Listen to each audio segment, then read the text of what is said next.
من الاعمال والاقوال الظاہرہ والباطنہ. یہ ڈیفینیشن انہوں نے دی ہے عبادت کی. کیا کہا؟ اسم جامع. یہ ایک کمپریہنسو ناؤن ہے کہ آپ یہ نہیں کہہ سکتے کہ صرف نماز عبادت ہے، یا صرف ہم انفارچونیٹلی افسوس کی بات ہے کہ ہم یہ سمجھتے ہیں کہ رکوع کر لیا عبادت، سجدہ کرا بس عبادت یہی ہے. اس سے کہو کہ تم نے وہاں فلاں فلاں کیوں گئے تھے، وہ کیوں جب تم کسی شہر میں اپنے شہر میں آتے ہو تو سب سے پہلے دوڑ کر کے کیوں درگاہ کی طرف بھاگتے ہو؟ کیا ہے وہاں پر؟ نہ ہم وہاں تو اس لیے تھوڑی جاتے ہیں. ہم نے کیا سجدہ کیا وہاں؟ ہم تو وہاں کھڑے بھی نہیں ہوئے، ہم نے تو نہ ہاتھ باندھے، نہ ہم نے رکوع کیا، ہم نے کچھ بھی نہیں کیا. پھر آپ کیسے کہہ سکتے ہو ہم شرک کرتے ہیں؟ تو یہ وہ لوگ ہیں جنہیں عبادت کی ڈیفینیشن نہیں معلوم، اسی لیے وہ اس طرح کی بات کرتے ہیں. اگر عبادت کی ڈیفینیشن پتہ چل جائے تو انشاءاللہ امید ہے کہ جانا چھوڑ دیں گے اس جگہ پر. تو عبادت کی تعریف شیخ الاسلام ابن تیمیہ رحمہ اللہ کیا بتاتے ہیں؟ ہیا اسم جامع کمپریہنسو ناؤن لکل ما یحبہ اللہ ویرضا. ہر وہ چیز جسے اللہ پسند کرتے ہیں اور اللہ جس سے راضی ہوتے ہیں. ہر وہ چیز جسے اللہ پسند کرتے ہیں اور جس سے راضی ہوتے ہیں. من الاقوالی والافعالی. اور یہ چیزیں جسے اللہ پسند کرتے ہیں، جس سے اللہ راضی ہوتے ہیں، یہ اقوال بھی ہو سکتے ہیں اور افعال بھی ہو سکتے ہیں. یہ اسٹیٹمنٹس بھی ہو سکتے ہیں، زبان کا قول بھی ہو سکتا ہے، اور یہ عمل بھی ہو سکتا ہے. اور یہ ظاہری بھی ہو سکتا ہے اور باطینی بھی ہو سکتا ہے، یعنی ایکسٹرنل اپیرنٹ بھی ہو سکتا ہے، ظاہر جو نظر آئے، جیسے نماز ہے، سجدہ کرنا ہے، رکوع کرنا ہے، احترام سے ہاتھ باندھ کر کھڑے ہونا ہے، جیسے نماز میں ہم قیام کی حالت میں کھڑے ہوتے ہیں. یہ عبادت کی شکل ہے، فعل ہے یہ، تو یہ عبادت ہے وہ بھی. اسی طرح سے وہ باطینی عمل بھی ہو سکتا ہے، یعنی دل کا عمل، جیسے کہ توکل ہے، جیسے کہ رجا ہے، جیسے کہ خوف ہے، جیسے کہ استعاذہ ہے، استعانہ ہے، استغاثہ ہے. اور اسی طرح کے جتنے بھی امور جو دل سے تعلق رکھتے ہیں باطینی، یہ سب کے سب عبادت میں شمار کرتے ہیں. تو آدمی کسی سے خوف کرے، ایسا خوف جیسے اللہ سے کرنا چاہیے، یہ بھی عبادت ہے. لیکن ہم سمجھتے نہیں، عبادت کا کیا ہے؟ صرف کہیں پر ہاتھ باندھ کر کھڑے ہو جانا، یا کہیں سجدہ کر لینا، یا کہیں پر جھک جانا، یا کہیں پر طواف کر لینا، بس وہی عبادت ہے. نہیں، وہ نہیں، عبادت اس سے بڑھ کے بھی ہے. عبادت اس سے بڑھ کے بھی بلکہ زیادہ خطرناک تو یہ عبادتیں ہیں جو دل کے لیول پہ ہوتی ہیں، باطنی، جنہیں دیکھنے والا کوئی نہیں ہے سوائے اللہ کے. وہ کسی اور کو صرف آپ کر رہے ہو، آپ شرک کر رہے ہو. آپ کے گمان میں آپ اپنے آپ کو مسلمان سمجھتے رہو، لیکن آپ نے ایسے گناہ کا ارتکاب کر لیا کہ اس کے بعد آپ دین اسلام سے خارج ہو گئے، اور کوئی یہ نہیں کہہ سکتا بالکل بھی کہ ہمیں تو علم نہیں تھا. ارے یہ تو معلوم من الدین بالضرورہ چیز ہے. دین میں نیسیسری ہے اس چیز کا علم رکھنا. جس طرح سے آپ کو چھوٹے موٹے امور، کپڑا خریدتے ٹائم دنیا بھر کی باریکیاں ہم دیکھتے ہیں، کپڑا کیسا ہے ہاتھ میں لے کے 10 بار گھس کے دیکھیں گے، اس کے بعد میں اس چیز کو خریدتے ہیں، اور کبھی خریدتے بھی نہیں. آدھا ایک گھنٹہ برباد کرنے کے بعد دکان سے نکل جاتے ہیں. جب کپڑے کے امور میں، اس معاملے کے اندر اتنی باریکی ہم اگر اپناتے ہیں، تو یہ تو ایسا معاملہ ہے جس سے ہماری دنیا اور آخرت جڑی ہوئی ہے. پھر اس سے آپ جہل کیسے رکھ سکتے ہو؟ اس سے آپ جاہل کیسے رہ سکتے ہو؟ تو جہل، اگنورینس آپ کی بالکل بھی آپ کے لیے ایکسکیوز نہیں بننے والی ہے کہ آپ جس کی بنا پر اپنے آپ کو بچا لو گے. اسی لیے شرک کا اور توحید کا علم حاصل کرنا بہت ضروری ہے. اور جیسا ہم نے کہا کہ دو بنیادی چیزیں ہیں جس کا علم حاصل کرنا بہت ضروری ہے. الہ کا معنی، الہ کون ہے؟ معبود. معبود سے مراد وہ شے جو عبادتوں کا مستحق ہے. اور عبادت کی تعریف ابھی ہم نے دیکھ لی، ہیا اسم جامع لکل ما یحبہ اللہ ویرضاہ من الاعمال والاقوال الظاہرہ والباطنہ. یہ شیخ الاسلام ابن تیمیہ رحمہ اللہ نے جامع معنی تعریف اس کی بیان کی ہے عبادت کی. نلیفائر یا انویلیڈیٹر یا ناقد نمبر 2 ہے الثانی من جعل بینہ وبین اللہ وسائط یدعوہم ویسألوہم الشفاعۃ ویتوکل علیہم کفر اجماعا. دوسرا ناقد، یہ شرک ہے. ٹھیک ہے، حالانکہ پہلا والا بھی شرک ہی ڈیفائن کیا ہے، لیکن ہم نے کہا وہ الہاد ہے. اور فرق پہلے اور دوسرے ناقد میں کیا ہے؟ پہلے والے میں اللہ کا ذکر نہیں کرتا بندہ، ڈائریکٹلی کس سے مانگتا ہے؟ ڈائریکٹلی غیر اللہ سے مانگتا ہے، ڈائریکٹلی مخلوق سے مانگتا ہے، ڈائریکٹلی قبر والے سے مانگتا ہے، ڈائریکٹلی جن سے مانگتا ہے، شیطان سے مانگتا ہے. وہ الہاد ہے. سیویئر، زیادہ سیویئر قسم کی شکل ہے وہ. حالانکہ ٹھکانہ ہم نے کہا کہ سب کا ایک ہی ہے، چاہے وہ الہاد ہو، چاہے وہ شرک ہو، چاہے وہ کفر ہو، ٹھکانہ ایک ہی ہے آخرت میں تینوں کا. لیکن ہمیں اس کو جو ہے ڈسٹنکٹ اور سیپریٹ کرنا پڑے گا سمجھنے کے لیے۔ دوسرا کیا ہے؟ جس نے من جعل بینہ و بین اللہ، جس نے اپنے اور اللہ کے درمیان میں وسائط، اب یہ بات آ گئی انٹرمیڈیریز کی، واسطہ، اپنے اور اللہ کے درمیان کسی کو واسطہ بنایا، انٹرمیڈیری بنایا، لنک بنایا، یدعوہم ویسألوہم الشفاعۃ ویتوکل علیہم کفر اجماع، واسطہ بنایا۔ کیسے واسطہ بنایا؟ یا تو اسے پکار کر کے، اسے پکارا، اس سے دعا کی، یدعوہم زبان سے، یا یسألوہم الشفاعۃ، یا اس سے شفاعت کا سوال کیا۔ شفاعت کیا ہے؟ شفاعت سے مراد کہ بات جیسے ابھی تھوڑی سی اور آگے جائیں گے تو آئے گی کہ کسی کو سفارشی بنا دینا کہ تم ہماری سفارش کر دو فلاں سے۔ یہ شفاعت جو ہے، یہ لفظ شفع سے آتا ہے، جس کا معنی ہوتا ہے ایون نمبر، آڈ ایون ہوتا ہے نا، وطر اور شفع، یہ شفع ایون کو کہتے ہیں۔ اسے شفاعت کو شفاعت کیوں کہا جاتا ہے؟ کیونکہ یہ آدمی اپنے ساتھ کسی کو لے لیتا ہے، اپنے ساتھ اکیلا ہے، سنگل ہے، وہ اپنے ساتھ کسی کو لے لیتا ہے تو وہ پیئر بن جاتے ہیں۔ وہ لینے کا مراد کیا ہوتی ہے کسی کو اپنے ساتھ؟ کہ جو دوسرا والا ہے اس سے کہتا ہے کہ تو فلاں کو اچھے سے پہچانتا ہے تو ذرا اس کے سامنے ہماری سفارش کر دینا، ہمارا کام ہو جائے گا۔ دنیاوی امور میں ایسا ہوتا ہے تو لوگ اس پر قیاس کرتے ہوئے کہتے ہیں اچھا تم دنیا میں نہیں جاتے کیا؟ بڑے رئیس، کہیں رئیس سے مراد کوئی لیڈر ہے، کوئی چیف ہے، کوئی منسٹر ہے، کوئی بادشاہ ہے، سلطان ہے، جب اس کے پاس جاتے ہو تو کیا ڈائریکٹ چلے جاتے ہو؟ کسی کو لے کے جاتے ہو نا؟ جب دنیا میں یہ معاملہ چلتا ہے تو آخرت میں کیوں نہیں چلے گا؟ تو اسی لیے ہم بھی سفارشیوں کو اپوائنٹ کرتے ہیں، ہمارے لیے سفارشی بناتے ہیں کہ فلاں سے آ، اللہ کے سامنے جب ہمیں کچھ اپنی بات رکھنی ہے تو ہم وہ سفارشی سے رکھتے ہیں، کیونکہ امید ہے کہ اللہ اس کی سنیں گے، ہماری نہیں سنیں گے۔ یہ یہ تکذیب ہے، یہ جھٹلانا ہے قرآن کو، قرآن کی آیتوں کو، نبی صلی اللہ علیہ وسلم کی احادیث کو جھٹلانا ہے۔ اللہ قرآن میں کیا کہتے ہیں؟ اللہ قرآن میں کتنی مرتبہ اللہ نے اس بات کو فرمایا کہ ڈائریکٹلی مجھ سے مانگو۔ اللہ کے انبیاء نے مثالیں موجود ہیں، جب مانگا تو ڈائریکٹ اللہ سے مانگا، کسی کو وسیلہ نہیں بنایا ہے، چاہے نوح علیہ السلام ہو، صالح علیہ السلام ہو، ابراہیم علیہ السلام، امام الانبیاء دیکھیں آپ ان کو، آ، مانگا تو صرف اور صرف اللہ سے مانگا، کسی کو بیچ میں اپنا واسطہ نہیں بنایا۔ یہاں پر ہم کسی اور کو واسطہ بناتے ہیں، اسے کہتے ہیں تو سفارش کر اللہ سے۔ کیوں؟ کیونکہ تو اللہ کی نظر میں ہمیں ایسا لگتا ہے کہ تو نیک بندہ ہے۔ تو یس الحم الشفاعت و یتوکل علیہم، اور پھر وہ توکل کرتا ہے ان غیر اللہ پر، جن سے وہ مانگتا ہے ان پر توکل بھی کرتا ہے۔ تو کہتے ہیں آخر میں حکم کیا ہے ان پر؟ کفرا اجماعن، ایسے آدمی نے کیا کیا؟ کفر کیا بالاجماع۔ یہ کیا ہے؟ کفر ہے بالاجماع، یعنی اس پر چاروں ائمہ کا اجماع ہے کہ یہ کفر ہے، یہ ایسا کرنا۔ اور آج ہم جو ہے مسلکوں میں پڑے ہوئے ہیں، انہی جنگوں میں، انہی لڑائیوں میں پڑے ہوئے ہیں کہ میں حنفی، میں شافعی، میں حنبلی، میں مالکی، جبکہ سب کے سب کا اجماع ہے اتنی بڑی اس مسئلے کے اندر کہ جو آدمی کسی کو واسطہ بنائے، درمیان انٹرمیڈیری بنائے اپنے بیچ میں، اس کو پکارے، اس سے دعائیں کرے، اس سے شفاعت کا سوال کرے، اس پر توکل لگا کے بیٹھے، ایسے آدمی نے کفر کیا بالاجماع۔ یہ ناقد نمبر 2 ہے، سیکنڈ نمبر۔ یہاں پر مصنف رحمہ اللہ نے اگر غور کریں تو شرک کی 2 قسموں کو ذکر کیا ہے، ظاہر اور باطن، 2 قسم کی شرک کو یہاں ذکر کیا ہے، اور دونوں شرک اکبر ہیں۔ شرک ظاہر سے، شرک ظاہر کہاں اشارہ کر رہے ہیں؟ وہ شرک ظاہر اشارہ کر رہے ہیں یدعوہم و یسالوہم الشفاعت، یہ شرک ظاہر کی قسم ہے، پہلی 2 والی جو قسم ہے، یدعوہم و یسالوہم الشفاعت، شرک ظاہر ہے۔ کیوں؟ کیونکہ زبان سے ہوتا ہے۔ یدعوہم، آدمی زبان سے پکارتا ہے، کسی کو دعا کرتا ہے، زبان سے کرتا ہے۔ سفارش مانگتا ہے، زبان سے مانگتا ہے۔ اور یہ مشرکین کا شرک تھا، پرانے دور کے جو مشرک تھے، یہ ان کا شرک یہی تھا، وہ پکارتے تھے اور شفاعت کی طلب کرتے تھے، کس سے؟ لات، عزا، ان کے پاس جاتے، کہتے یا لات ادعو لنا ربک یغثنا، اپنے رب سے دعا کرو۔ لات سے جا کے کیا کہتے تھے؟ لات سے نہیں کہتے تھے کہ تو ہمیں دے، یا تو ہمیں معاف کر دے، یا تو ہم پر بارش برسا دے، یا تو ہمارے میت کو زندہ کر دے، یا ہمارے بیمار کو شفا عطا کر دے۔ یہ لات سے نہیں کہتے تھے، بلکہ لات سے کیا کہتے تھے؟ کہ اپنے رب کو پکار، ہماری طرف سے اپنے رب سے دعا کر کہ اللہ ہم پر بارش برسا دے، اللہ ہمارے مریض کو شفا دے دے۔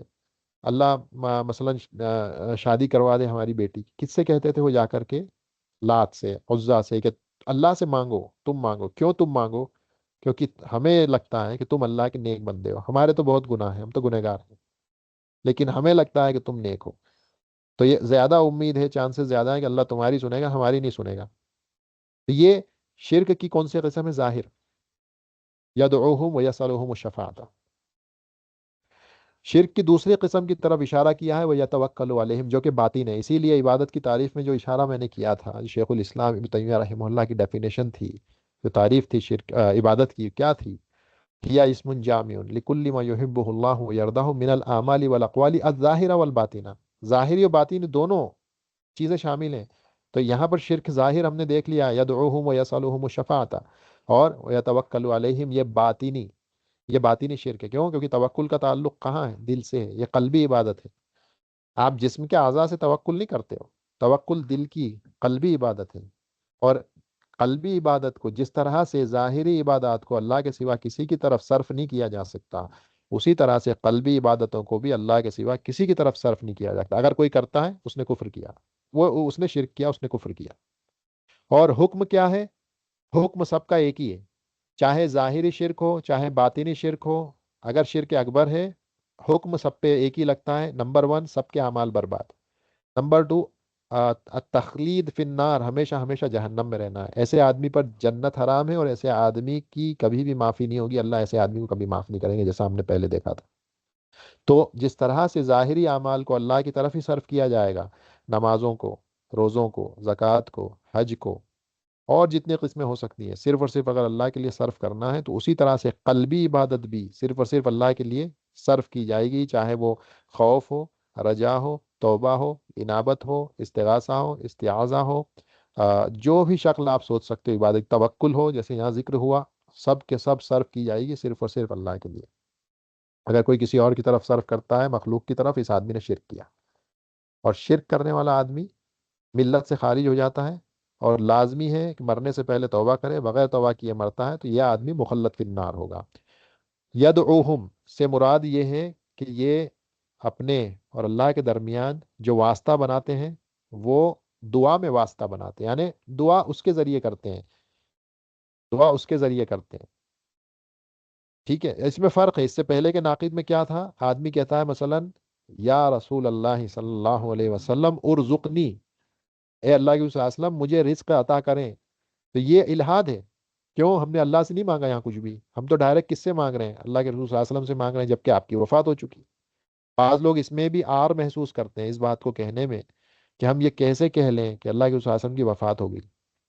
اس میں آر محسوس کرتے ہیں، شرم محسوس کرتے ہیں، بلکہ گناہ محسوس کرتے ہیں. سمجھتے ہیں کہ بہت گناہ کی بات ہے یہ کہنا کہ نبی صلی اللہ علیہ وسلم کی وفات ہو گئی. اس میں کوئی گناہ نہیں ہے. یہ حقیقت ہے کہ نبی صلی اللہ علیہ وسلم کی وفات ہو گئی، آپ اس دنیا سے جا چکے ہیں. ہاں، انبیاء کا جو معاملہ ہوتا ہے وہ عام بشر کے مقابلے میں جو عام مخلوق ہے اس سے الگ ہوتا ہے. وہ ایک الگ معاملہ ہے، جو کہ وہ برزخ کی دنیا میں معاملہ ہے. دنیا کے اعتبار سے نبی صلی اللہ علیہ وسلم یہاں سے جا چکے ہیں، آپ کی وفات ہو چکی. صحابہ نے آپ کو دفن کیا، اور انفرادن، گروپ گروپ میں جا کر کے آپ پر جنازے کی، وہاں پر آپ نے نماز بھی ادا کی. تو اب کوئی آدمی یہ کہے کہ یا رسول اللہ صلی اللہ علیہ وسلم ارزقنی، یہ الہاد ہے. لیکن اگر اسی کی شکل کو بدل دیا جائے اور کوئی یہ کہے یا رسول اللہ اطلب من ربک یرزقنی، کہ اللہ کے صلی اللہ علیہ وسلم آپ اپنے رب سے ہمارے لیے دعا کریں کہ ہمیں اللہ رزق عطا کریں. اور نبی صلی اللہ علیہ وسلم کی وفات ہو چکی، یعنی حیاتی کی بات الگ ہے. ہم نے پہلے اس چیز کو بیان کر دیا، جب نبی صلی اللہ علیہ وسلم موجود تھے تب صحابہ دعائیں کرواتے تھے نبی صلی اللہ علیہ وسلم، اور یہ جائز ہیں. آج بھی جیسے ہم نے کہا کہ کوئی عالم ہے، کوئی بڑا آدمی ہے، کوئی نیک صالح انسان ہے، اس سے جا کر کے دعا کروائی جائے، اس میں کوئی حرج نہیں ہے. لیکن میت کے یعنی وفات ہو جانے کے بعد کوئی شخص میت ہے، اس سے یہ کہنا کہ یا رسول اللہ صلی اللہ علیہ وسلم اپنے رب سے آپ طلب کریں کہ اللہ ہمیں رزق عطا کرے. تو یہاں پر آپ نے رسول اللہ صلی اللہ علیہ وسلم کو واسطہ بنایا، اور یہ واسطہ بنانا الشرک الاکبر ہے. آپ چاہے مانیں چاہے نہ مانیں، یا شرک الاکبر ہے، جو انسان کو ملت سے، دین سے، اسلام سے خارج کر دیتا ہے. اب یہاں پہ آپ نام چاہے چینج کر لیں، آپ یا بدوی کہہ لیں اور دعا کچھ اور اس میں ایڈ کر لیں، کیا یا بدوی اسأل ربک ان یزوج بنتی، یا بدوی، یا عبد القادر الجیلانی، یا الحسین، یا الحسن، یا فاطمہ، یا علی.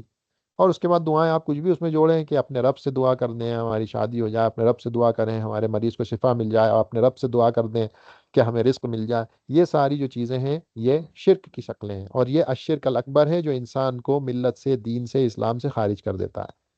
زکریا علیہ السلام کا معاملہ دیکھیں، کیا انہوں نے کسی کو واسطہ بنایا جب دعا کی اولاد کے لیے؟ ربی حب لی من لدنک ذریۃ طیبۃ انک سمیع الدعاء فنادته الملائکۃ وهو قائم یصلی فی المحراب ان اللہ یبشرک بیحییٰ. ڈائریکٹ امیڈیٹلی دعا قبول ہوئی. دعا کی ابھی تو کہ اللہ اے رب، ربی ڈائریکٹ دعا کر رہے ہیں اللہ سے، حبلی مجھے عطا کریں اپنی جانب سے، خاص طور سے ایک طیب صالح اولاد. کیوں؟ انک سمیع الدعاء، تو ہی ہے جو دعاؤں کو سننے والا ہے، یعنی اس کو جواب دینے والا، اس کو قبول کرنے والا صرف اللہ. جانتے ہیں دعا کر رہے ہیں ڈائریکٹ اللہ سے، کسی کو واسطہ بنایا نہیں بنایا. فوراً جواب آتا ہے. اسی کی اگلی آیت میں preceded with فا، یعنی پہلے فا ہے، آیت کے بالکل شروعات میں، بگننگ میں فا ہے. فنادت الملائکۃ. جو لوگ عربی گرامر پڑھ رہے ہیں یا پڑھتے ہیں ان کو معلوم ہوگا کہ فا جو ہے یہ حرف عطف ہے، کنجنکشن ہے یہ عربی کا. جیسے انگلش میں ہوتا ہے اینڈ وغیرہ، دین، اینڈ دین، یہ جو آتے ہیں اسی طرح سے عربی میں یہ آتا ہے. واو آتا ہے، واو، فا آتا ہے، یہ ثم آتا ہے. یہ فا جو آتا ہے کہتے ہیں یہ تعقیب کے لیے اور ترتیب کے لیے آتا ہے عربی میں. لت ترتیب و تعقیب. کیا معنی ہے؟ یعنی معنی یہ ہے کہ امیڈیٹلی جو اس سے پہلے والی جو بات ہے اس کے فوراً بعد یہ چیز ہوئی جس کو ذکر بھی کیا جا رہا ہے. یعنی ادھر دعا کر کے ہٹے اور اس کے بعد امیڈیٹلی جو ہوا یہ ہوا. فنادت الملائکۃ، کہ فوراً ملائکہ نے آواز لگائی، پکار، فرشتے آئے اور انہوں نے پکار لگائی ان کو، جبکہ وہ کھڑے محراب میں نماز ادا کر رہے تھے. کیا پکار لگائی فرشتوں نے؟ ان اللہ یبشرک بیحییٰ، اللہ تمہیں خوشخبری دیتے ہیں یحییٰ نام کے بیٹے کی، شخص کی. امیڈیٹ دعا قبول ہوئی کہ نہیں ہوئی؟ اللہ سے مانگی اور ہوئی دعا قبول. اسی طرح سے کئی مقامات پر آپ قرآن میں دیکھیں گے. موسیٰ علیہ السلام کا معروف مشہور واقعہ، ایجپٹ سے، مصر سے، فرعون سے بچ کر کے بھاگ رہے ہیں، وہ قتل ہو گیا، غلطی سے مکہ مار دیا اس کو، مر گیا وہ آدمی فرعون کی پارٹی کا، ایک مکہ گھسا مارا اس وہ مر گیا وہ. اب وہ بھاگے وہاں سے، کسی نے آ کے خبر دی، جو فرعون کی آ، قوم کا آدمی تھا جس نے اسلام قبول کر لیا تھا، رجل مومن، جس کا ذکر سورہ غافر میں 40 نمبر کے سورے میں آتا ہے، آ کر خبر دی کہ تم نکلو یہاں سے، تمہیں ڈھونڈ رہے ہیں لوگ مارنے کے لیے. آ کر خبر دیتے ہیں، موسیٰ علیہ السلام وہاں سے نکلتے ہیں، دعا کرتے ہیں کہ اللہ مجھ سے جو ہے ایک ایسا عمل ہو گیا جو شیطان کا عمل ہے، یہ تو شیطانی کام ہے. اللہ اور دعا کرتے ہیں اللہ سے کہ مجھے، اللہ فوراً فا کے ساتھ جواب دیتے ہیں کہ مغفرت کر. اور اس ٹائم تو موسیٰ علیہ السلام نبی بھی نہیں بنائے گئے تھے، نبی بھی نہیں بنائے گئے تھے اس ٹائم، اس کے بعد بنے وہ. مدین پہنچ کر کے پھر وہاں نکاح ہوتا ہے، اس کے بعد وہ واپس آتے ہیں، 7 سال یا 10 سال کا وقفہ وہاں گزار کے مدین میں راستے میں آ رہے ہوتے ہیں، تب جا کر کے نبی بنائے جاتے ہیں. تو وہ معاف تو اللہ نے پہلے کر دیا تھا. تو اللہ پکار سنی نا اللہ نے موسیٰ علیہ السلام کی، تب تو نبی بھی نہیں تھے. تو پھر آج کون سی چیز ہے آج آپ کو، یا کسی ارے موسیٰ علیہ السلام کو تو ایک وقت کے لیے، تھوڑی دیر کے لیے آپ سائڈ پہ رکھیں، بعد میں آپ نبی بنے، سب کچھ ہوا. اللہ نے ابلیس کی دعا نہیں قبول کی، ابلیس کی دعا نہیں قبول کی. جب اللہ کی اسماء و صفات کا وسیلہ اور نام لے کر کے اس نے کہا کہ اللہ مجھے منذرین میں سے بنا دے، مجھے مہلت دے دے، وقت دے دے، اللہ نے کہا دے دی تجھے مہلت اور وقت. جب اللہ ابلیس کی دعا سن سکتے ہیں تو بھائی آپ کی اور ہماری دعا اللہ کیوں نہیں سنیں گے؟ اگر ڈائریکٹ مانگیں گے تو ڈائریکٹ مانگو اللہ سے. ابراہیم علیہ السلام، رب اجعل ھذا بلدا آمنا، اے اللہ اس جگہ کو، اس بلد کو امن والا بلد، جگہ بنا دینا. ڈائریکٹ دعا مانگ رہے ہیں. تو آج پھر کسی کو آپ واسطہ بنا کر دعا مانگتے ہو تو آپ مخالفت کر رہے ہو. یہ آئیڈلس ہیں ہمارے، انبیاء ہمارے لیے آئیڈلس ہیں. ان کی زندگی کو چھانو، ان کی زندگی کو کھنگالو، آپ پائیں گے. یہاں تو 2 ہی مثالیں ہیں، زکریا علیہ السلام، ابراہیم علیہ السلام، موسیٰ علیہ السلام کا واقعہ. اللہ کے رسول صلی اللہ علیہ وسلم کی زندگی بھری ہوئی ہے. سیرت کا مطالعہ کریں، آپ کو یہی ملے گا کہ کبھی بھی غیر اللہ کو نہیں پکارا، صرف اور صرف اللہ سے دعا کی، صرف اور صرف اللہ کے سامنے ہاتھ اٹھائے.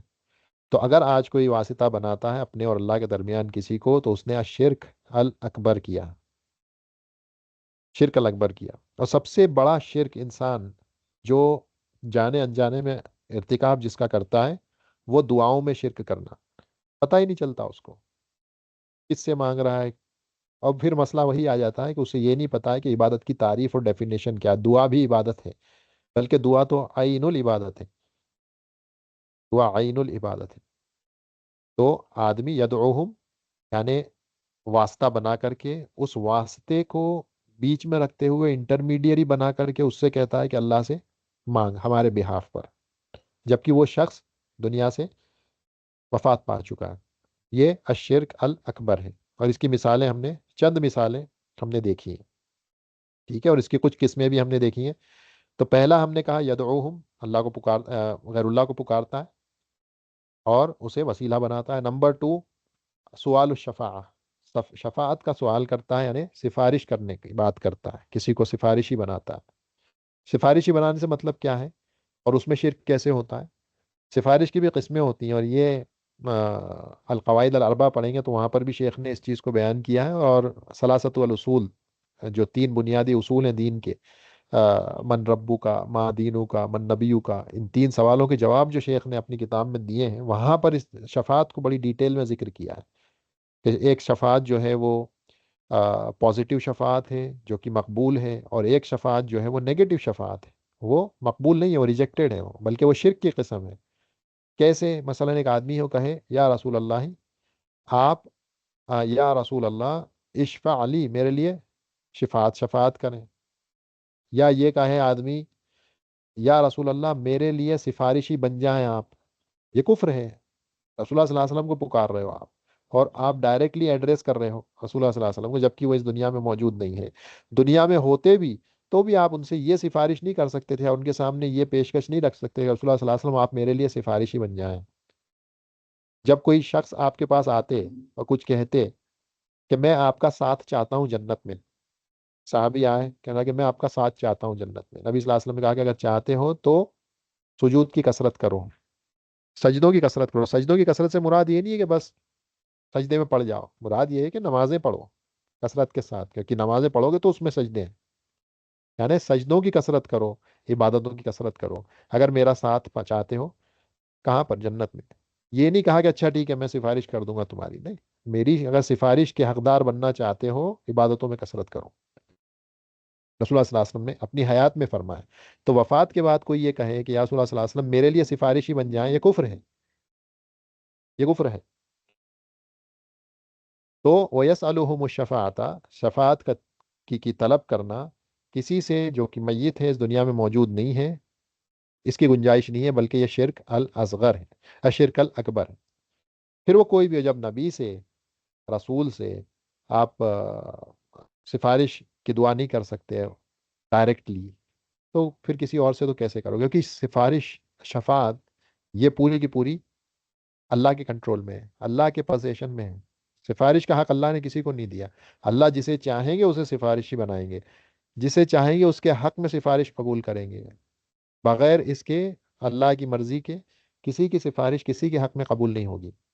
اسی لیے شفاعت کی بھی شرطیں ہیں، جیسا میں نے کہا کہ ثلاثت الاصول میں جب ہم پڑھیں گے تو وہاں پر سمجھ میں آئے گا کہ سفارش کیا ہے، اس کی شرطیں کیا ہیں، کن شرطوں کے ساتھ کسی کی سفارش کسی کے حق میں قبول ہوتی ہے، اس کی بات شرطیں. لیکن یہ سمجھ لیں کہ سفارش ہر ایک کے حق میں ہر کسی کی قبول نہیں ہوگی، اس کی بات شرطیں ہیں.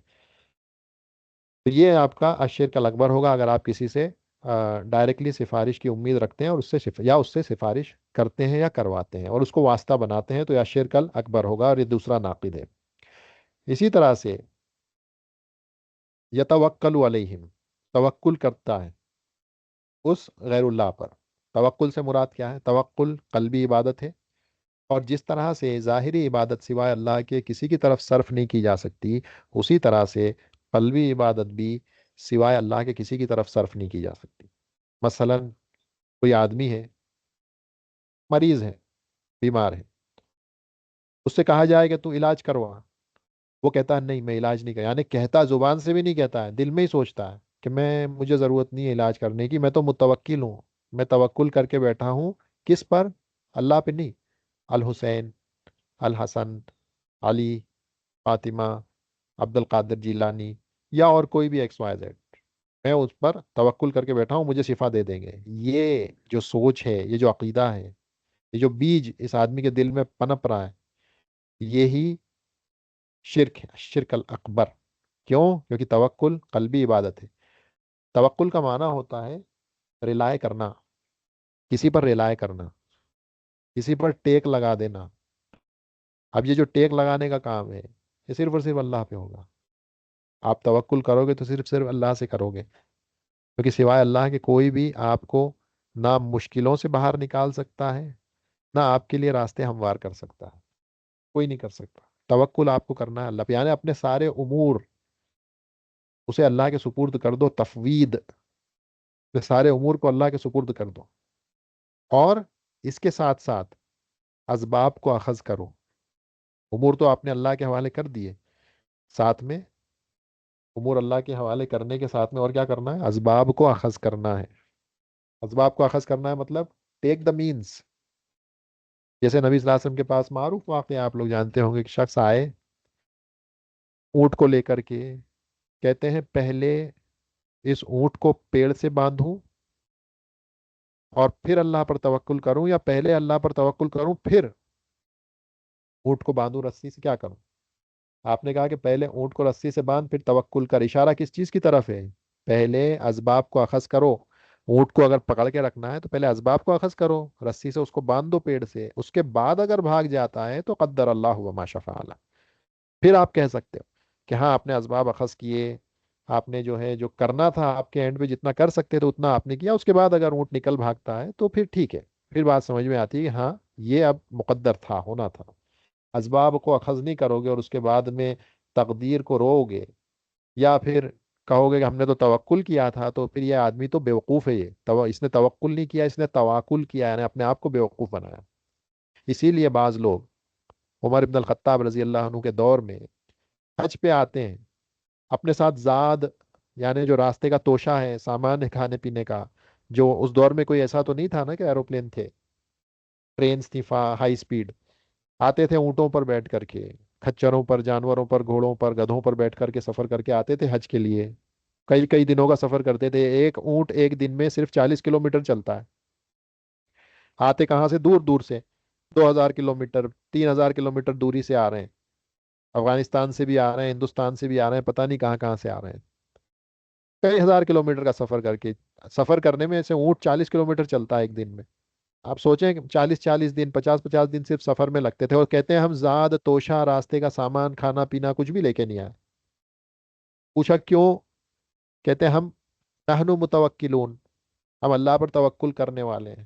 عمر ابن الخطاب رضی اللہ عنہ نے کہا تم اللہ پر توکل کرنے والے نہیں ہو، تم اپنے ساتھیوں پر بوجھا بننے والے ہو، تم بوجھا بن کے آئے ہو، خود کچھ لائے نہیں، یہ جو لائے ان کا بھی کھا جاؤ گے، اور اس کے بعد میں ایک دوسرے کا منہ دیکھو گے جب سب کا کھانا ختم ہو جائے گا، آپ کیا کریں؟ تو تم کہہ رہے ہو نحن متوکلون، نہیں تم متوکل نہیں ہو۔ تو کہنے کا مقصد یہ ہے کہ توکل کرنا یہ تھوڑی ہے اسباب اخذ کیے نہیں، ساتھ میں توشہ، کھانے پینے کا سامان، زاد وغیرہ لے کے نہیں چلے اپنے گھروں سے، اور اب کہتے ہو کہ نحن نتوکلون، نحن متوکلون، کیسے تم کیسے متوکل ہو بغیر اسباب کو اخذ کیے؟ یہ توکل نہیں ہے، یہ تواکل ہے، یہ دھوکہ دینا ہے اپنے آپ کو، یہ تواکل ہے۔ تو توکل میں جو امپورٹنٹ کمپوننٹ ہے، وہ کمپوننٹ کیا ہے؟ اسباب کا اخذ کرنا۔ آپ کو اسباب مینز، سبب اختیار کرنا پڑے گا۔ یہ ویسا ہی ہے کہ ایک آدمی کہے کہ مجھے بچے بہت پسند ہیں، اس سے کہا جائے ٹھیک ہے نکاح کرو، کہتا نہیں نکاح نہیں کروں گا، اولاد پسند ہے، آئے گی انشاءاللہ، اللہ چاہیں گے، میں نے اللہ پہ توکل کر لیا، اللہ اولاد دیں گے۔ تو یہ اس آدمی نے، حالانکہ اللہ بے شک قدرت رکھتے ہیں، قدرت رکھتے ہیں، لیکن یہ دنیا اسباب کی دنیا ہے، یہ دنیا اسباب کی دنیا، اللہ نے یہاں پہ ہم کو اسباب دیے ہیں، اس کو اخذ کرنا ہے، لیکن اسباب پر ریلائے نہیں کرنا ہے۔ یہ جو ہے یہ روٹ ورڈ ہے، اسباب پر آپ نہیں ریلائے کرو گے، اسباب اخذ کرو گے۔ ریلائے کس پہ کرو گے؟ توکل کس پہ کرو گے؟ اعتماد کس پہ کرو گے؟ اپنے امور کی تفویض کس پہ کرو گے؟ اللہ پہ۔ اسباب اخذ کرنے کے بعد بھی تو ہوگا کیا؟ اسباب اخذ کر لیے، اب اس کے بعد اس معاملے کو اللہ پہ چھوڑ دو، اسے کہتے ہیں توکل۔ بعض لوگ کیا کرتے ہیں؟ اسباب اخذ کر لیتے ہیں، پھر سمجھتے ہیں اب ہمارا تو نیا پار لگنے ہی والی ہے۔ کیوں نیا پار لگنے والی ہے؟ کیونکہ ہم نے اسباب کو اخذ کر لیا، سبب اخذ کر لیا،